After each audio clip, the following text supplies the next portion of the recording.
The Welcome to Paradise Resort sign looked exactly the same as it had 25 years ago, weathered but still standing proudly against the mountain backdrop. As I pulled my rental car into the parking lot, my hands were trembling slightly on the steering wheel. I hadn't been back here since Mom died, and part of me wondered if I was making a terrible mistake.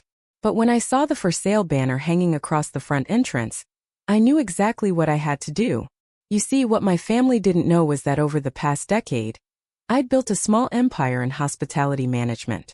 While they assumed I was still the struggling single mother they'd written off years ago, I'd actually been quietly acquiring properties across 3 states. The Paradise Resort, the place where our family had held reunions for generations, was about to become mine. But I'm getting ahead of myself. Let me start from the beginning, because you need to understand how I got to the point where buying an entire hotel seemed like the only reasonable response to my brother's words. You don't belong here anymore. My name is Mary Richardson, and I'm 53 years old. For most of my life, I was what you'd call the family peacekeeper. I was the one who remembered everyone's birthdays, organized the reunions, sent cards when people were sick, and somehow always found a way to smooth over the inevitable conflicts that came with a large extended family. The Richardsons were proud people, proud of our history, proud of our success, and unfortunately, proud in ways that often left little room for anyone who didn't fit the mold. Growing up, I was different from my siblings. My older brother David became a lawyer, married his college sweetheart, and produced 3 perfect children who all went to Ivy League schools. My younger sister Susan became a doctor, moved to California, and lived what everyone considered the ideal life with her physician husband and their 2 accomplished daughters. Then there was me, the middle child who got pregnant at 19, married hastily, and spent the next 15 years trying to hold together a marriage that was doomed from the start. When I divorced at 34, the family's reaction was mixed, to put it kindly. Mom tried to be supportive, but I could see the disappointment in her eyes. Dad barely spoke to me for 6 months. David made it clear he thought I'd made poor choices and needed to think about the family's reputation. Susan, living 3,000 miles away, offered sympathy over the phone but never quite understood why I couldn't just make it work like she had. The hardest part wasn't their judgment. It was their assumption that my divorce meant I was broken, helpless, and would forever need their guidance to navigate life. They treated me like I was fragile, incapable of making good decisions, and somehow less than the successful versions of themselves they'd worked so hard to become. After the divorce, I moved back to our hometown with my daughter Emma, who was 12 at the time. I took a job as an assistant manager at a small hotel chain, thinking it would be temporary while I figured out what came next. But I discovered I had a real talent for hospitality. I understood how to make people feel welcome, how to solve problems quickly, and how to turn a struggling property into something special. Within 3 years, I was managing the entire hotel. Within 5, I'd convinced the owners to let me implement renovations and new systems that doubled their revenue. Within 7, I'd saved enough money to buy my own small property, a struggling bed and breakfast that I transformed into one of the most sought-after destinations in the region. But here's the thing about success that comes quietly, without fanfare or family celebration. People assume it's not real. When I'd mention my work at family gatherings, David would nod politely and change the subject. Susan would make comments about how nice it must be to have a simple job, without the pressures she faced in medicine. Nobody asked about my revenue numbers, my expansion plans, or the fact that I was being featured in hospitality industry magazines. They saw what they wanted to see. Divorced Mary, struggling Mary, Mary who needed their advice and patience and occasional financial reality checks. When Emma got into Stanford on a partial academic scholarship, which I could afford to supplement because my business was thriving, David actually asked if I needed help with the costs. When I politely declined, he looked skeptical, as if I were putting on a brave face about something I couldn't actually handle. The annual Richardson family reunion had been held at Paradise Resort for over 40 years. It started when my grandparents began renting out the entire small hotel for a long weekend every summer, bringing together aunts, uncles, cousins, and eventually great-grandchildren for what became a cherished tradition. The resort wasn't fancy, 20 rooms, a small dining room, a decent pool, and beautiful mountain views. But it was ours in a way that felt permanent and special. After Mom died 3 years ago, David took over organizing the reunion.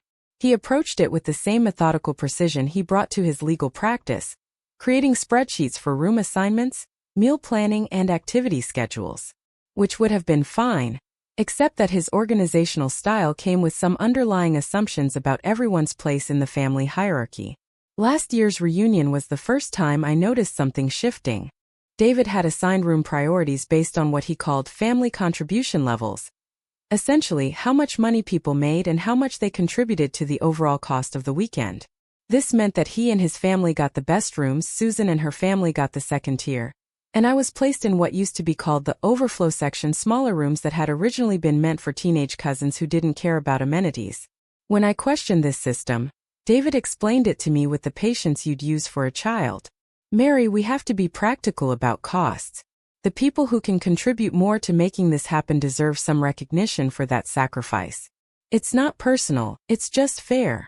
But it felt personal, especially when I realized that my contribution wasn't being measured by what I could actually afford, which was probably more than anyone else suspected, but by their assumptions about my financial limitations. Nobody had asked what I could contribute. David had simply assigned me to the needs assistance category and moved on. I didn't fight it that year. I told myself it was just room assignments, that the important thing was being together as a family.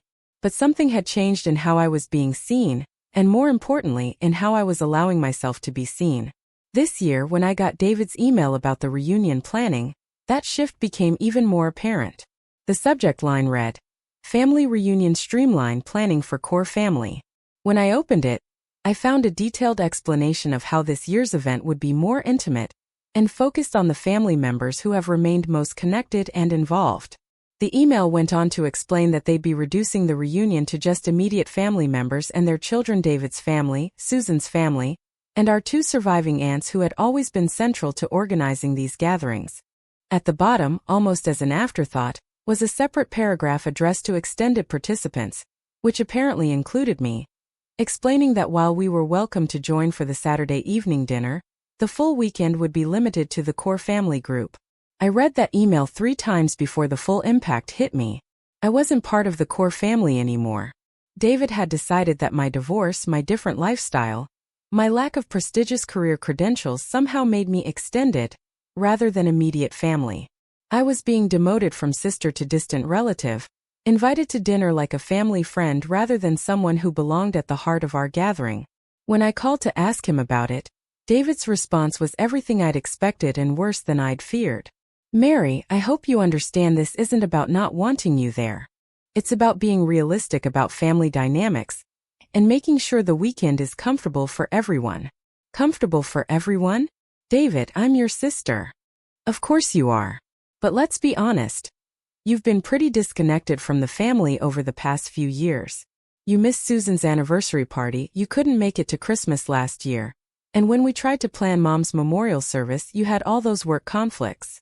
Each example he cited had been a situation where I'd prioritized my business during crucial growth periods, making what I thought were temporary sacrifices for long-term stability.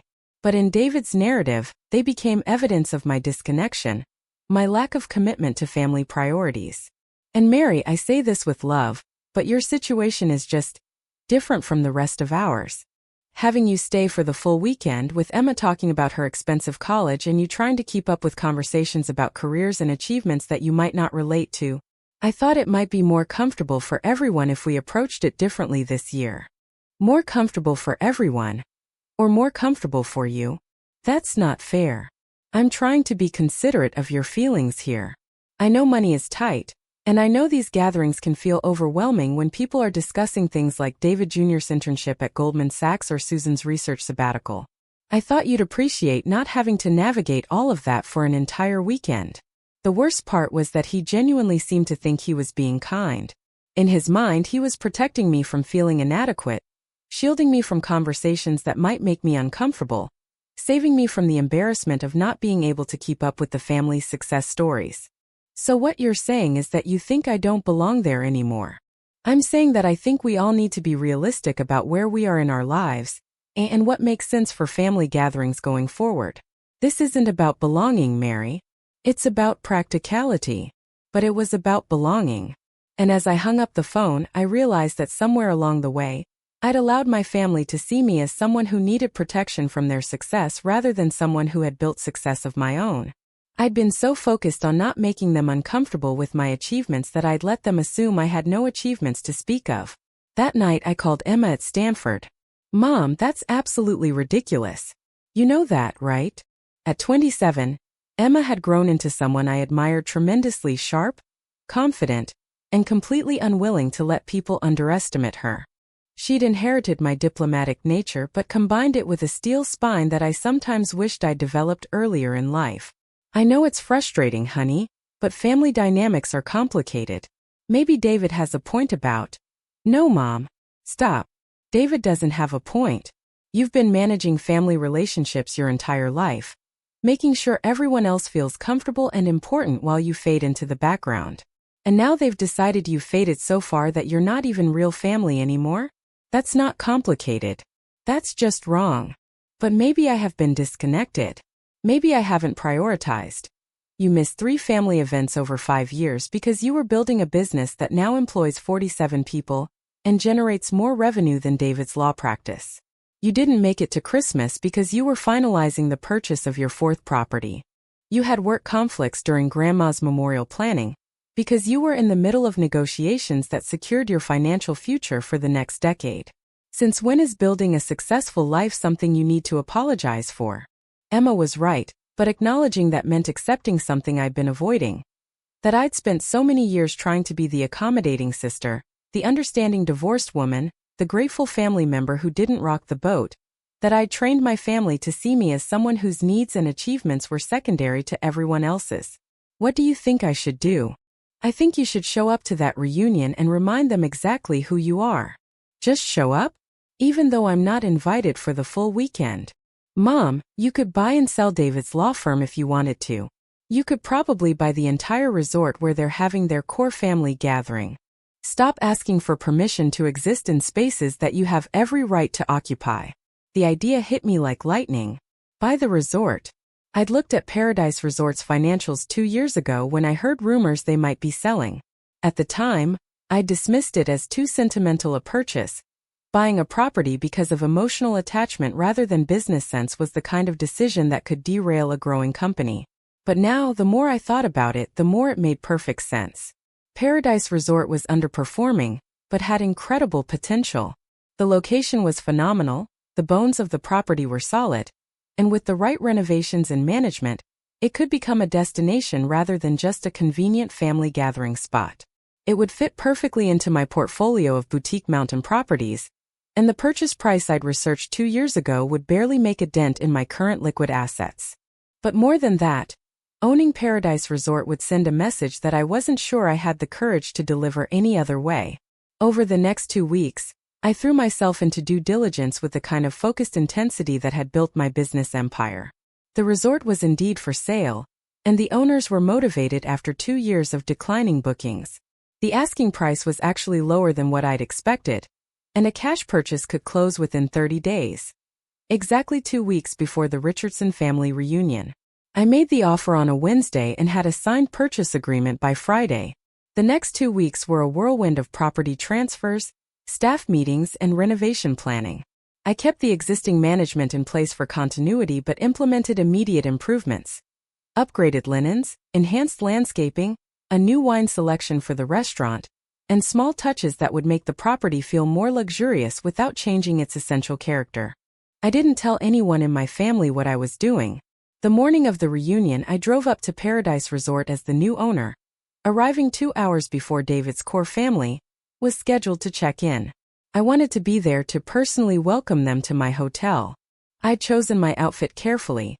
A tailored blazer that looked effortlessly expensive, well-fitted jeans, and understated jewelry that whispered rather than shouted about success. I wanted to look like myself, but the version of myself that had learned to own her accomplishments rather than hide them. The first family members to arrive were my Aunt Patricia and Aunt Joan, who'd driven up together from the valley. They were genuinely delighted to see me, which gave me hope that not everyone had bought into David's narrative about my disconnection from the family. "Mary, what a wonderful surprise. David said you were only coming for dinner tomorrow." "Plans change," I said, giving them both warm hugs. I hope you'll both still be comfortable with the rooms that were arranged for you. I made a few adjustments to the weekend schedule. They looked puzzled but pleased, and I helped them get settled before David's family arrived. When David pulled up in his BMW, I was standing in the lobby, talking with the front desk manager about dinner reservations. He walked in with his wife Jennifer and their 3 adult children, all of them looking like they'd stepped out of a country club catalog. "Mary, what are you doing here? I thought we agreed you'd join us tomorrow evening." "Hi, David. Welcome to Paradise Resort. I hope you'll find everything to your satisfaction." He looked confused by my formal tone, but before he could respond, the front desk manager stepped forward. "Mr. Richardson, we have your family's rooms ready. As Richardson requested, you're in the Mountain View suite, and your children are in the connecting rooms on the same floor." David's expression shifted from confusion to something approaching alarm. "As Ms. Richardson requested?"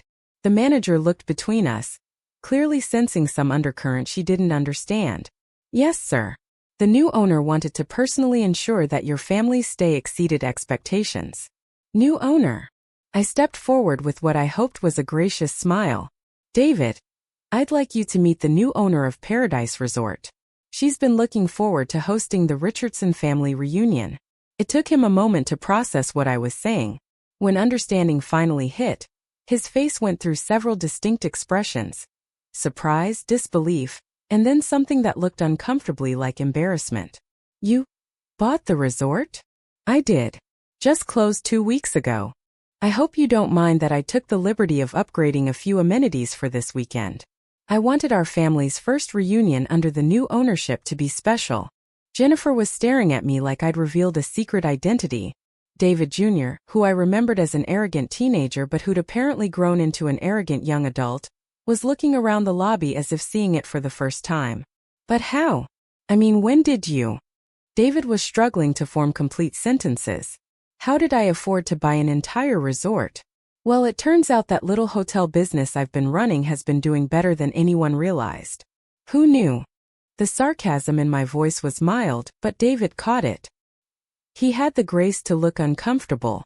"Mary, I didn't know. If I had known that you were in a position to, I never intended to make you feel like I didn't belong here anymore." The lobby had gone quiet.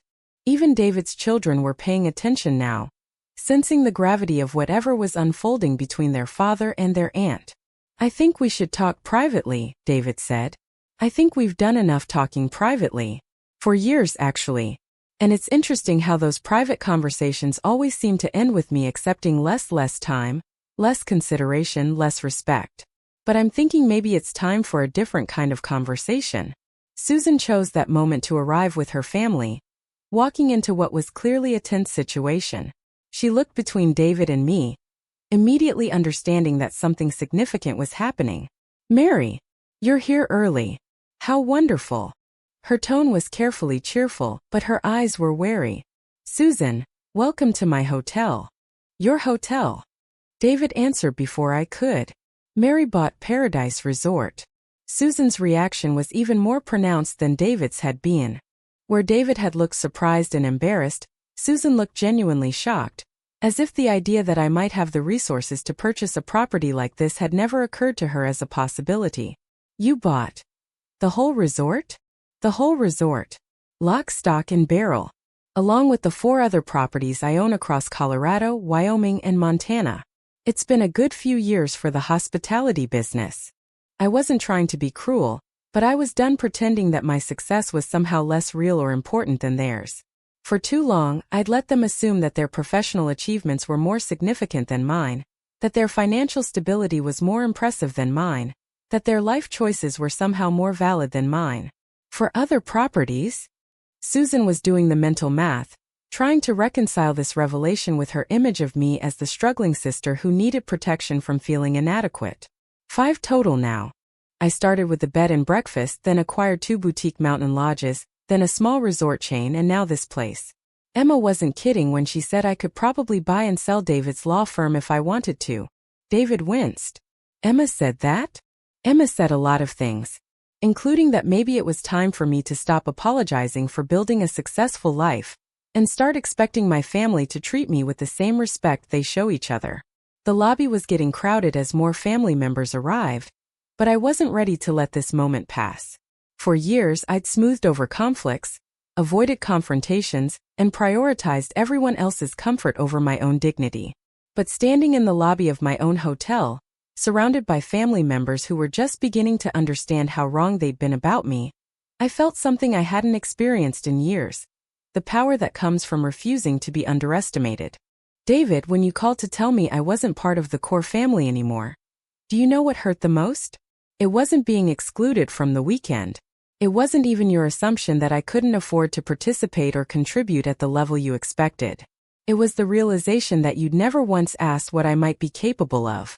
You just decided, based on your own assumptions and prejudices, that I was someone who needed to be managed and protected from my own limitations. Mary, I was trying to be considerate. You were trying to avoid being uncomfortable. And you know what? I understand that impulse because I've been doing the same thing for years. I've been so worried about making you and Susan uncomfortable with my success that I let you believe I didn't have any. I've been so focused on being the accommodating sister that I forgot I had every right to take up space and demand respect. More family members were arriving, creating an audience for what was becoming a much larger conversation than I'd originally intended. But maybe that was appropriate. Maybe it was time for everyone to understand exactly who I was and what I'd accomplished. Aunt Patricia, who'd been watching this exchange with growing interest, stepped forward. Mary dear, I think we're all a bit confused. Are you saying you've been running a business empire while we thought you were? What exactly did we think you were doing?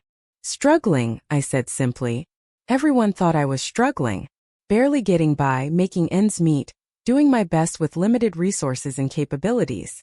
And I let you think that because it seemed easier than dealing with whatever complications might come from them knowing the truth. What truth? This from David Jr., who was looking at me with what might have been genuine curiosity for the first time in his adult life. The truth that your Aunt Mary employs more people than your father's law firm.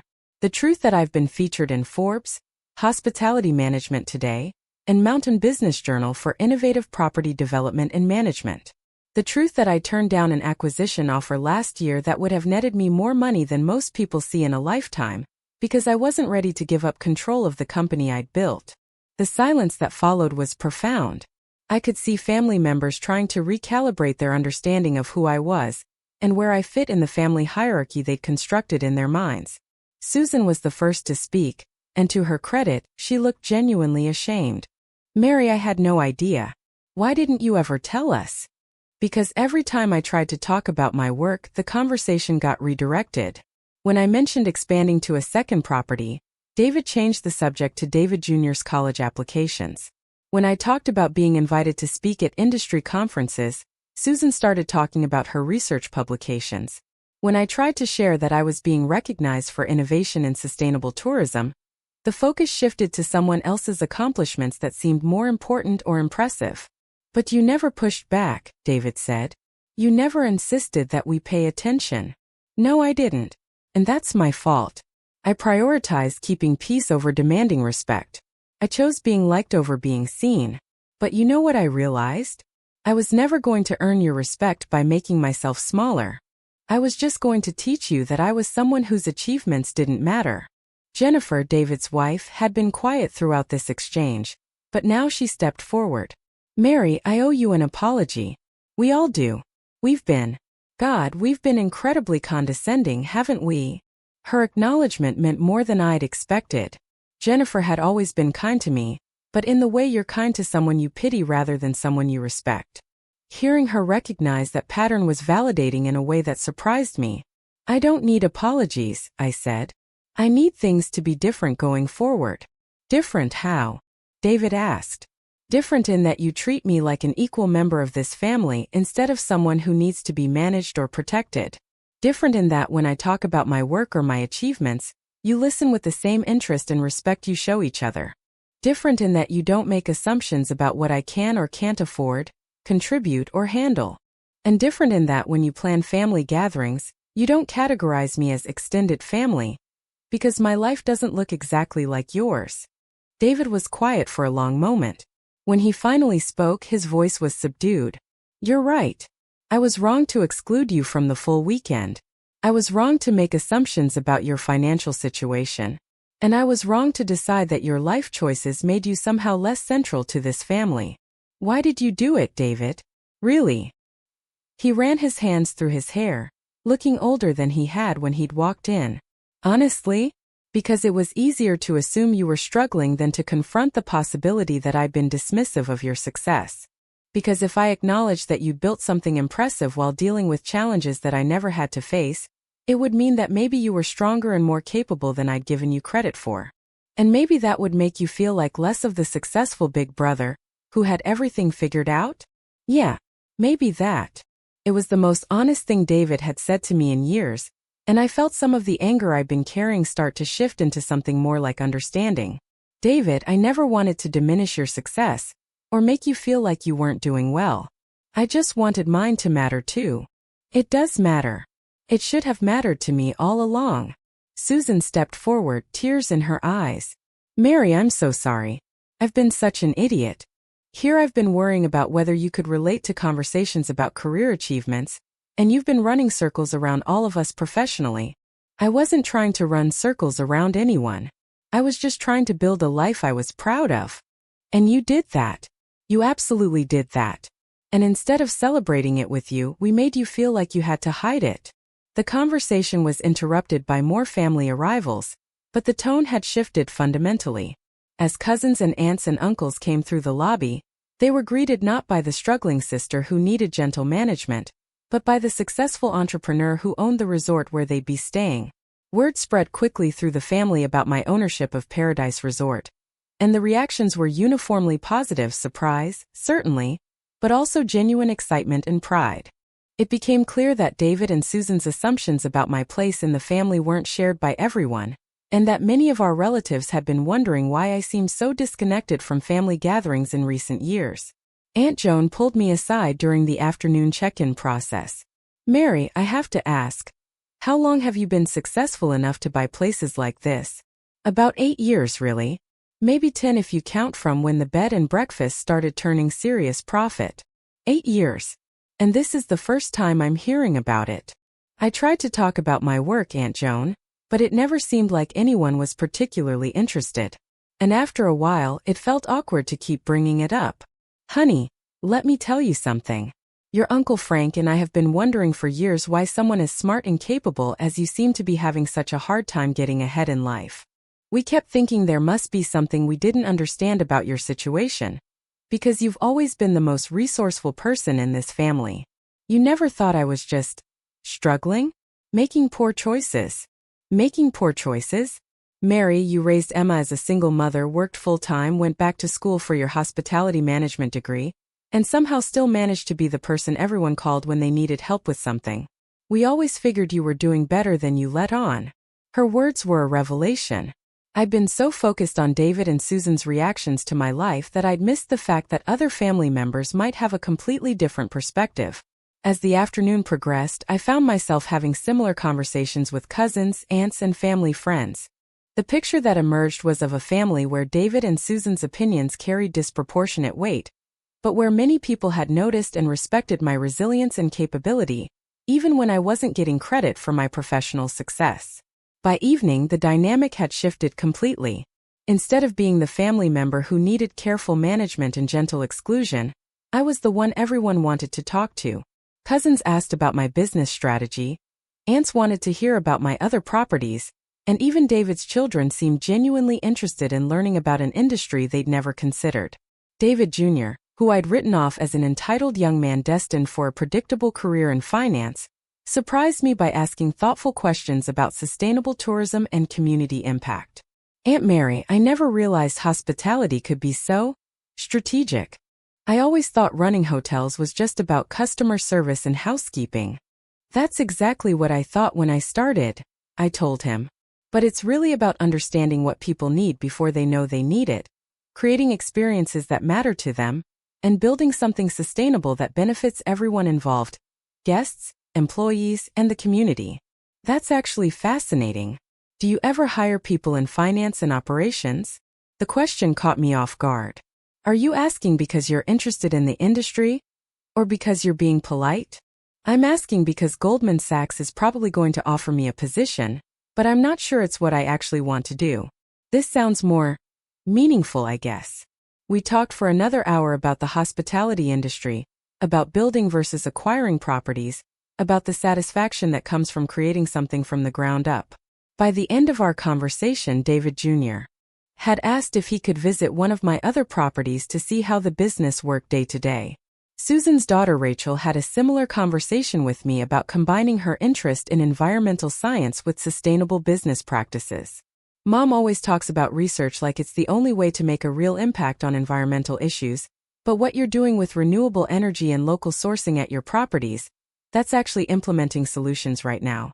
These conversations reminded me of something I'd forgotten. That success isn't just about financial achievement or professional recognition. It's about building something that reflects your values, creating opportunities for other people, and being able to offer guidance and support to the next generation. But the most important conversation happened after dinner, when David and Susan asked if we could talk privately. We sat on the resort's back patio, looking out at the mountains that had provided the backdrop for so many family memories. The anger I'd felt that morning had melted into something more like sadness, not for myself, but for the years we'd lost to misunderstanding and misplaced assumptions. "Mary," David began, "I need to say something, and I need you to let me get through it before you respond." I nodded. "I've been thinking about this all day, and I realized that what I did, excluding you from the full reunion, treating you like you were somehow less central to this family, that wasn't really about practical considerations or cost management. It was about the fact that I was uncomfortable with my own assumptions about your life." He paused, collecting his thoughts. "When you got divorced, I think I decided that you'd made choices that would limit your opportunities, and that as your older brother, it was my job to protect you from situations where those limitations might be obvious or embarrassing. But what I was really doing was protecting myself from having to confront the possibility that I was wrong about what those choices meant." "Wrong how?"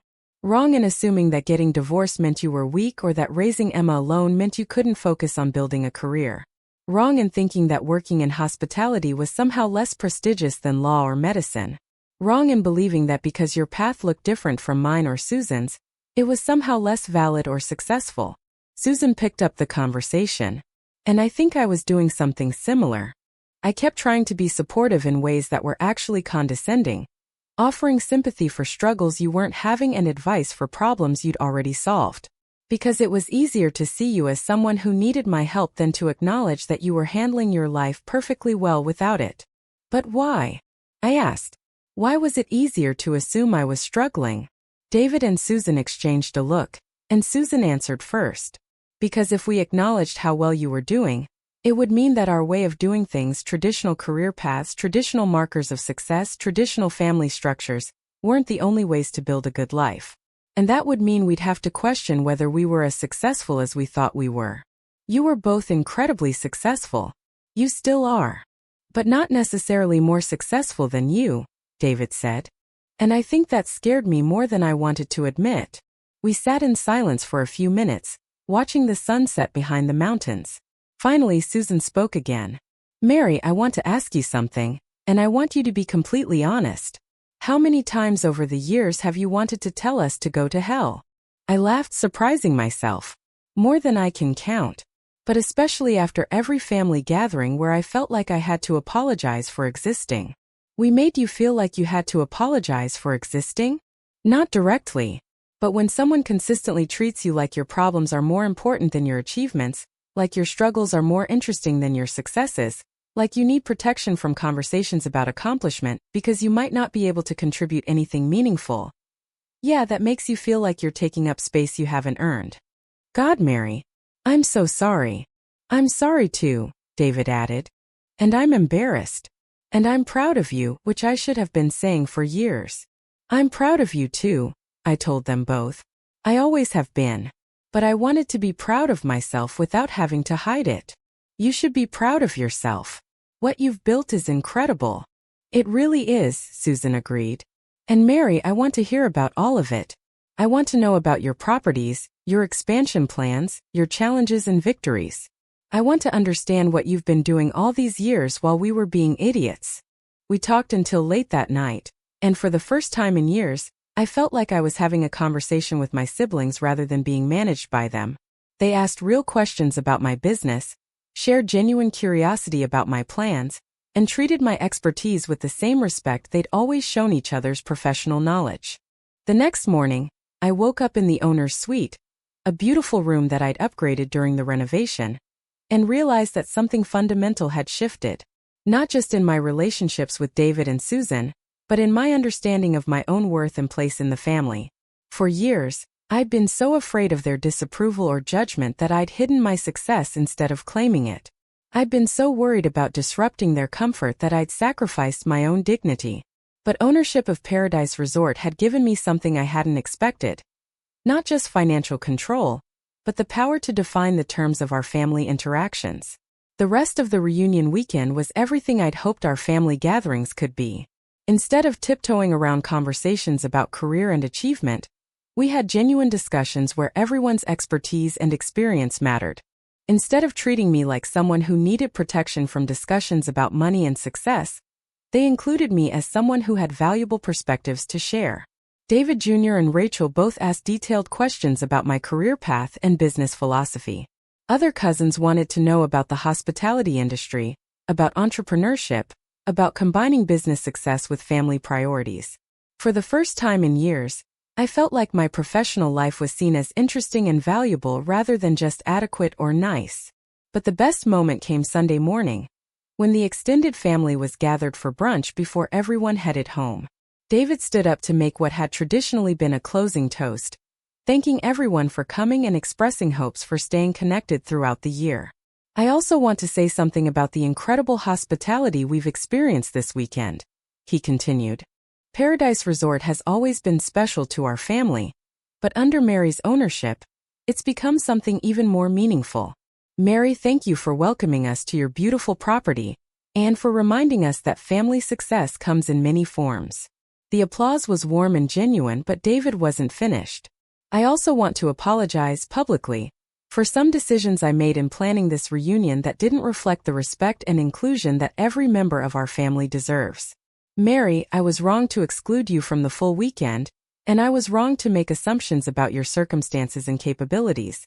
I hope you'll forgive me, and I hope we can do better going forward. The applause was even warmer this time, and when people started to disperse, several family members approached me individually to express support and to share their own experiences of feeling underestimated or overlooked in various family situations. Aunt Patricia hugged me tightly before she left. Mary, I'm so glad you bought this place. Not just because it means our family reunions can continue, but because it means you finally let us see who you really are. I've always been who I really am, Aunt Patricia. I just stopped hiding parts of it. Well, don't hide any more parts, dear. We want to see all of it. As the last family members checked out and headed home, I walked through the resort with a profound sense of satisfaction. Not just because the weekend had gone well, or because I'd successfully managed a difficult family situation, but because I'd finally learned to own my success instead of apologizing for it. The staff had done an excellent job managing the increased occupancy and the complex family dynamics, and I made sure to thank them personally and let them know that their professionalism had contributed to what became a meaningful family reconciliation. That evening, I called Emma to tell her about the weekend. Mom, I'm so proud of you. You bought an entire hotel to make a point about your worth to your family? That's the most badass thing I've ever heard. I didn't buy it just to make a point, honey. It was a good investment that made strategic sense for my portfolio expansion. And it happened to be available for purchase exactly when you needed to remind your family that you're not someone who needs their protection or pity. Well, the timing was fortuitous. Mom, stop trying to be humble about this. You saw an opportunity to address a problem that had been bothering you for years, and you solved it in a way that benefited everyone involved. That's not luck. That's brilliant business strategy combined with family relationship management. Emma was right. The purchase of Paradise Resort had accomplished multiple goals simultaneously. It expanded my business portfolio into a market I'd been interested in. It provided a beautiful venue for future family gatherings under my control, and it demonstrated my capabilities in a way that couldn't be dismissed or overlooked. But more than that, it had taught me something crucial about the relationship between success and respect. For years, I thought that being successful in business was separate from being valued in family relationships. I'd compartmentalized my professional achievements as things that mattered in one context but not another. What I'd learned was that respect is indivisible. When I allowed my family to treat my professional success as unimportant, I was teaching them that they could disregard my judgment, my capabilities, and ultimately my worth as an equal member of the family. When I finally insisted that my achievements mattered, they had to reevaluate not just their assumptions about my financial situation, but their entire understanding of who I was and what I brought to family relationships.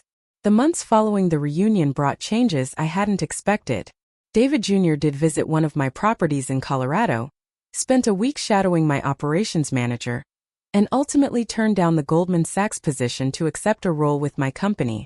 Susan's daughter Rachel wrote her senior thesis on sustainable tourism practices, using my properties as case studies with my permission and collaboration. David and Susan both made efforts to include me more meaningfully in family planning and to show genuine interest in my business ventures. Our relationships didn't transform overnight, but they evolved into something more balanced and respectful. More importantly, I learned to value my own achievements enough to insist that others value them too. I stopped downplaying my success in order to make other people comfortable, and I started expecting to be treated as the accomplished professional I had worked so hard to become. The Paradise Resort purchase became a turning point not just in my family relationships, but in my understanding of my own worth.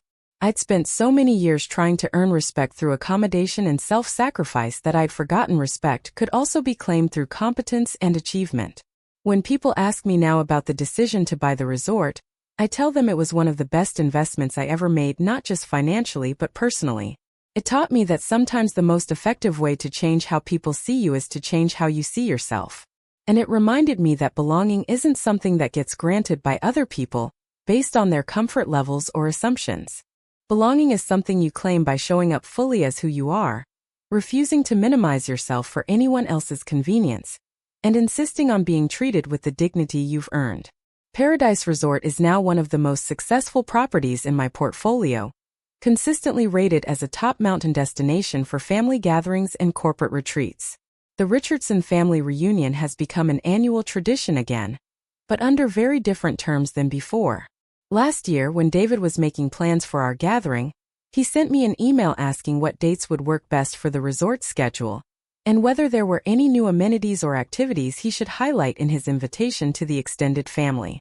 The difference in tone was everything I'd hoped for: respectful, collaborative, and based on an accurate understanding of my role in both the family and the business world. But the real victory wasn't changing how my family saw me. It was learning to see myself clearly and refusing to accept anything less than the respect I'd earned. Sometimes people ask if I ever regret the years I spent hiding my success, minimizing my achievements, and allowing myself to be treated as less than I was. The honest answer is that I wish I'd learned earlier to value myself appropriately. But I don't regret the journey that taught me the difference between being liked and being respected. Because here's what I know now that I wish I'd understood then. When you make yourself smaller to accommodate other people's comfort zones, you're not being kind or diplomatic. You're teaching them that your worth is negotiable, your achievements are optional, and your dignity is less important than their ease. And that's not a lesson anyone should learn, especially not from someone they're supposed to love and value. The Paradise Resort purchase wasn't just about buying a property or making a point. It was about reclaiming space I'd always had the right to occupy, demanding recognition I'd always deserved, and finally understanding that true belonging comes not from making yourself acceptable to others, but from refusing to accept anything less than the treatment you've earned. These days, when family members talk about career achievements, business ventures, or professional recognition, my voice is part of that conversation. When we discuss family contributions or financial planning, my resources and expertise are acknowledged and valued. When decisions are made about family gatherings or shared expenses, I'm consulted as an equal partner rather than managed as someone who needs protection. It took buying an entire resort to teach my family that I wasn't someone who belonged on the sidelines of their success. But it was worth every penny to learn that I'd never belonged there in the first place. And now, every time I see that "Welcome to Paradise Resort" sign, I'm reminded that sometimes the best way to show people who you really are is to stop apologizing for it and start owning it completely. Because paradise, it turns out, isn't a place you find. It's a space you claim for yourself when you finally decide you deserve to be there.